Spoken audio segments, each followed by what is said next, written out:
के इंसाफ को level playing field मुहैया नहीं की जा रही, यानी कि उनको बराबर खेलने का मौका नहीं दिया जा रहा। के अंदर किसके ज्यादा चांसेस जीतने के हैं और किसके ज्यादा चांसेस हारने के? पाकिस्तान तहरीक इंसाफ के सैयद रजा अली शाह गिलानी विन करेंगे। कौन जीतेगा, कौन हारेगा? मुस्लिम लीग नून, पीटीआई या फिर कोई और जमात जीतेगी इस बार, या फिर पाकिस्तान मुस्लिम लीग नून के राव मोहम्मद अजमल खान साहब इस मैदान को फतह करेंगे? हम ये भी जान लें कि आया कि 8 फरवरी को पाकिस्तान के अंदर इलेक्शन हो भी रहे हैं या नहीं हो जीतेगी, इस बात का फैसला तो फाइनली पाकिस्तान के अवाम ने ही करना है। या फिर वक्त बताए इंसाफ को उसकी आईडी से महरूम किया गया, उनकी पहचान, उनका निशान, उनका बल्ला उनसे छीन लिया गया है।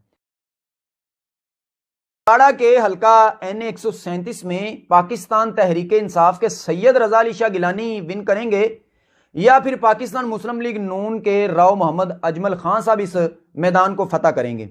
कौन जीतेगा, कौन हारेगा? मुस्लिम लीग नून, पीटीआई या फिर कोई और जमात जीतेगी, इस बात का फैसला तो फाइनली पाकिस्तान के अवाम ने ही करना है। या फिर वक्त बताएगा कौन जीतेगा, कौन हारेगा हल्का NA 137 के अंदर। लेकिन मैं आपको अपनी तहकीक, अपनी सोच के मुताबिक ये बताने की पूरी कोशिश करूंगा कि इस हल्का NA 137 उकाड़ा के अंदर किसके ज्यादा चांसेस जीतने के हैं और किसके ज्यादा चांसेस हारने के हैं। इस बहस के अंदर जाने से पहले कि कौन जीतेगा, कौन हारेगा, या फिर इस सवाल के जवाब को तलाश करने से पहले हम ये भी जान लें कि आया कि 8 फरवरी को पाकिस्तान के अंदर इलेक्शन हो भी रहे हैं या नहीं होंगे। कुछ लोगों का मानना है, कुछ लोग समझते हैं कि इलेक्शन 8 फरवरी को नहीं होंगे, और कुछ लोगों का मानना है, कुछ लोग समझते हैं कि इलेक्शन 8 फरवरी को होंगे। जो लोग समझते हैं कि इलेक्शन 8 फरवरी को नहीं होंगे, उसके अंदर तादाद सबसे ज्यादा पाकिस्तान तहरीक इंसाफ के लोगों की है। ये पाकिस्तान तहरीक इंसाफ के लोग क्यों ऐसे सोचते हैं, इसके पीछे भी 3 किस्म की रीजन हो सकती हैं।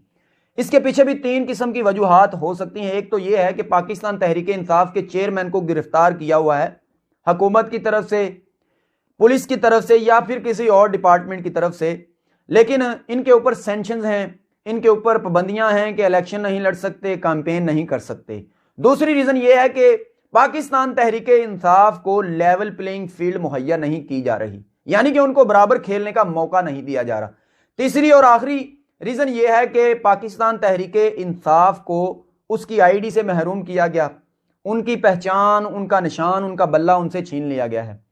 इन 3 रीजन की वजह से, जो मैंने आपको मेन 3 रीजन बताई हैं, इसके अलावा भी हो सकती हैं, लेकिन इन 3 रीजन की वजह से पाकिस्तान तहरीक इंसाफ के लोग सोचते हैं, चाहते हैं कि इलेक्शन 8 फरवरी को ना हो, क्योंकि उनके लिए माहौल साजगार नहीं है और उनके लिए मेरिट के ऊपर फैसले नहीं किए जा रहे। अगर आप मुझसे पूछें कि जनाब आपकी क्या राय है, तो मैं आपको बताऊंगा कि इलेक्शन 8 फरवरी को जरूर होंगे।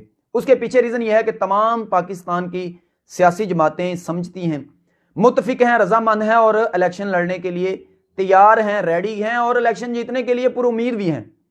लेकिन हम हल्का NA 137 के 2 उम्मीदवार जिनकी बात कर रहे हैं, सैयद रजा अली शाह गिलानी पीटीआई के उम्मीदवार और राव मोहम्मद अजमल खान साहब जो कि मुस्लिम लीग नून की तरफ से आ रहे हैं इलेक्शन लड़ने के लिए, इनके बारे में क्यों बात कर रहे हैं? और भी 2-3 हल्के हैं और 2-3 नेशनल असम्बली के जो उकाड़ा के अंदर हल्के हैं, उनके बारे में बात क्यों नहीं कर रहे? क्योंकि जिस तरह नेशनल लेवल के ऊपर इलेक्शन के अंदर कंपटीशन जो है, कौमी सतह पर जो इलेक्शन हो रहे हैं उनके अंदर कंपटीशन पीटीआई और नून लीग का नजर आ रहा है। जो इनमें से जीतेगी, इनके दरमियान कंपटीशन होगा, जो इनमें से जीतेगी वही हुकूमत बनाएगी और पूरी कौम इन 2 पार्टीज की तरफ ही देख रही है।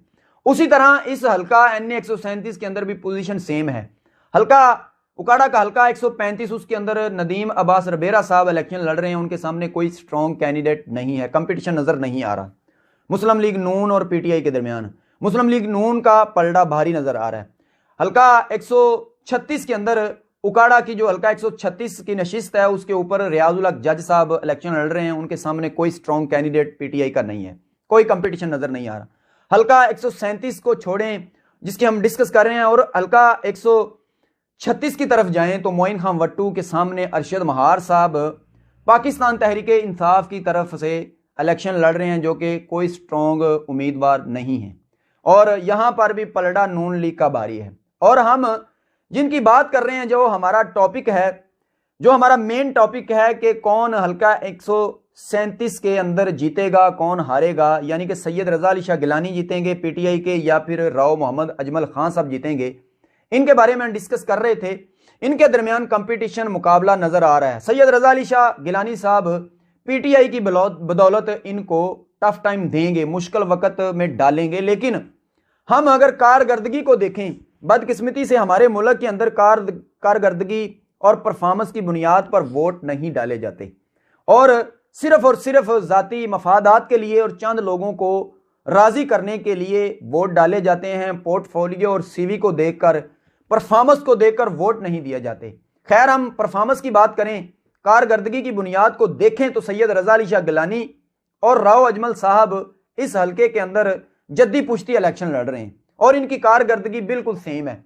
19-20 का फर्क हो सकता है, लेकिन बिल्कुल सेम। आप पीटीआई को वोट, सैयद रजा अली शाह गिलानी को वोट दें जो कि पीटीआई के उम्मीदवार हैं, या फिर राव अजमल को वोट दें, सेम बात है, एक ही बात है। मैं समझता हूं कि कोई इनकलाब की बात नहीं है। याद रखें कि आप याद करें कि इमरान खान साहब ने अपने मंशूर में लिखा है, बताया था, बोलते रहते थे कि फ्यूडलिज्म के खिलाफ हैं हम फ्यूडलिज्म को ख़त्म कर देंगे, जागीरदाराना वडेरा निज़ाम को ख़त्म करेंगे। लेकिन टिकट पीटीआई के, जो कि पीटीआई का टिकट सैयद रजा अली शाह गिलानी को दे दिया है, या फिर पीटीआई के लोग मंशूर से हट गए हैं, या फिर इनको डेफिनेशन का नहीं पता, फ्यूडलिज्म की डेफिनेशन क्या है, इससे मुराद क्या है, वडेराना निज़ाम से मुराद। अगर आपके अब्बू जान हेल्थ मिनिस्टर रहे हैं, या फिर आप हायर एजुकेशन के मिनिस्टर रहे हैं, या फिर हाउसिंग मिनिस्टर रहे हैं, तो फिर क्या आपके ऊपर उम्मीद की जा सकती है कि आप नई सोच लेकर आए हैं और आपने पहले कोई अच्छी कारकर्दगी नहीं दिखाई इस हल्का की आवाम के लिए,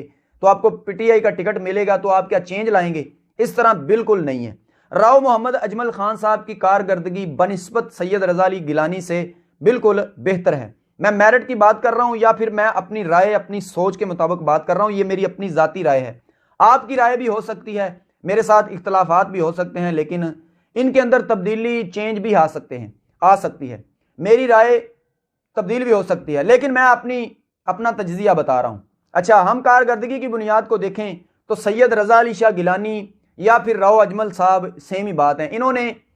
इनके अब्बा जान राव मोहम्मद अफजल साहब या फिर सैयद रजा अली शाह गिलानी के अब्बा जान अफजाल शाह गिलानी, इन्होंने हुकूमतें की, यहाँ से जीते, अब ये जीत रहे हैं।